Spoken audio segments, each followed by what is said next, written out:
السلام علیکم ورحمۃ اللہ وبرکاتہ۔ عزیزان من، آج میری نظر سے ایک خوبصورت، انتہائی خوبصورت ایک واقعہ جو رسول اللہ صلی اللہ علیہ وسلم کی زبانی ہے، جو آپ نے زبانی نبوت سے بیان کی ہے اپنے اصحاب محمد صلی اللہ علیہ وسلم کے سامنے،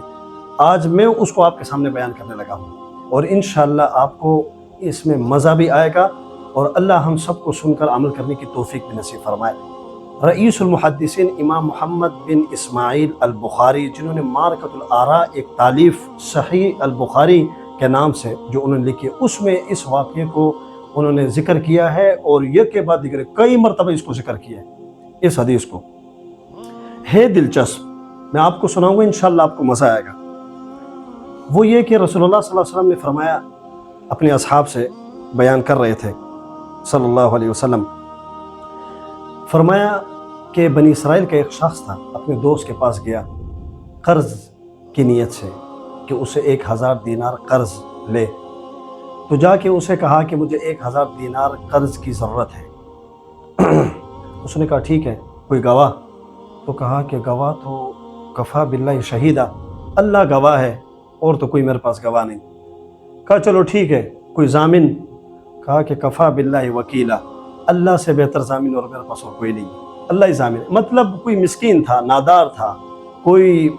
تنگ دست تھا، اور آپ کو پتہ ہے کہ غریب آدمی کا کون ضامن بنتا ہے، کون اس کا گواہ بنتا ہے، اس لیے اس نے کہا کہ کفا باللہ وکیلا کفا باللہ شہیدہ،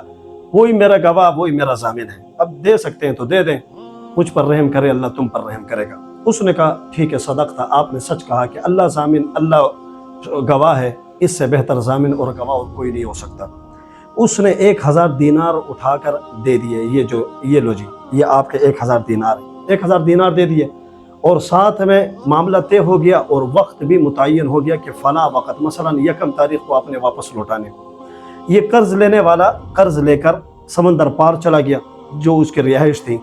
یا دریا پار چلا گیا۔ وقت گزرتے گیا تو جب 1 آئی تو وہ آیا ساحل سمندر پر، جب ادھر آیا تو اس نے تلاش کیا سفینہ، سواری تلاش کی کہ اس پہ سوار ہوں اور حقدار تک اس کا حق پہنچاؤں، کہ جس نے مجھ پر احسان کیا، مشکل وقت میں مجھے قرض دیا، میرا ہاتھ بٹایا، اب میں اس تک اس کا شکر ادا کرتے ہوئے میں اس کا قرض واپس اس تک ادا کر دوں، پہنچا دوں۔ جب اس نے تلاش کیا، اس کو سفینہ نہ ملا، اس کو سواری نہ ملی، تو پریشان سرگردان ادھر ادھر پھر رہا، بالآخر مجبور ہو کر اس نے درخت کا تنا لیا،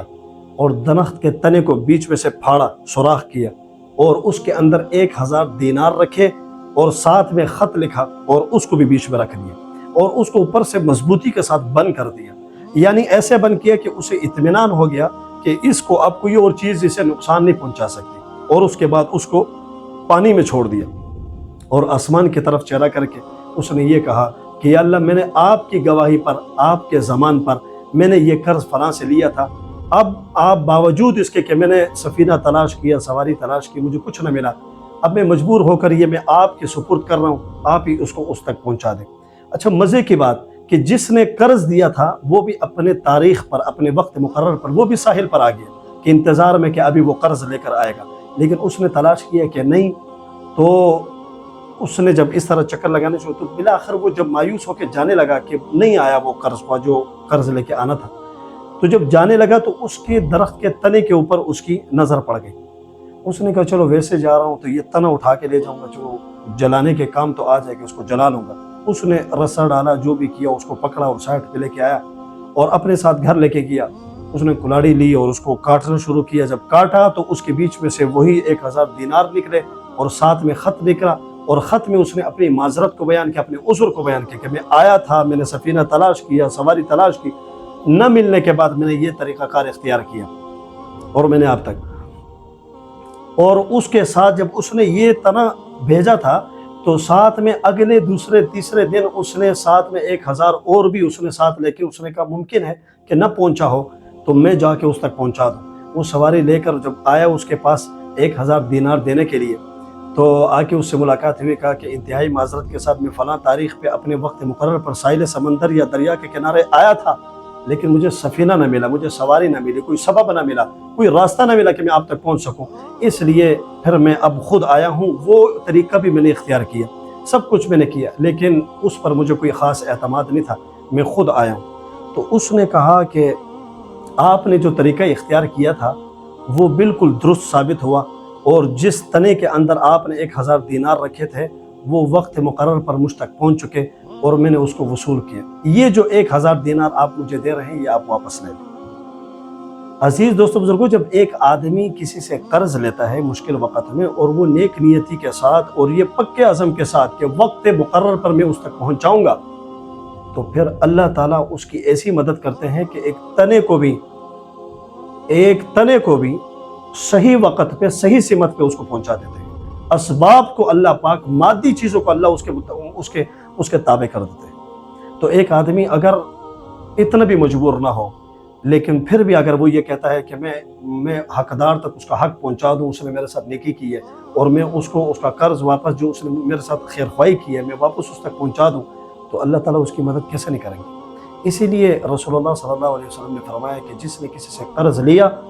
اور وقت مقرر پر اس کو نہ لوٹایا، باوجود اس کے کہ وہ اس کی استعداد تھی، اس کے پاس پیسے تھے، لیکن وہ اس کو نہیں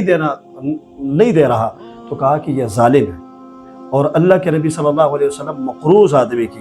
اس کا جنازہ نہیں پڑھتے تھے۔ کہا تمہارے بھائی کے اوپر کوئی قرض تو نہیں ہے؟ جب مجمع میں سے یہ آواز آتی تھی کہ اس کے اوپر قرض ہے، تو فرماتے تھے اس اپنے بھائی کا جنازہ خود پڑھو۔ اللہ کے نبی صلی اللہ علیہ وسلم، بعض صحابہ مجمع میں سے باہر آتے تھے، کہا کہ اس سعادت سے میرا بھائی محروم ہو جائے گا، اس کے قرض کا ذمہ میں لیتا ہوں، اس کے قرض کا ذمہ اپنے ذمہ لے کر کہ یہ قرض میں ادا کروں گا۔ تو پھر رسول اللہ صلی اللہ علیہ وسلم آتے تھے اور جنازہ پڑھاتے تھے۔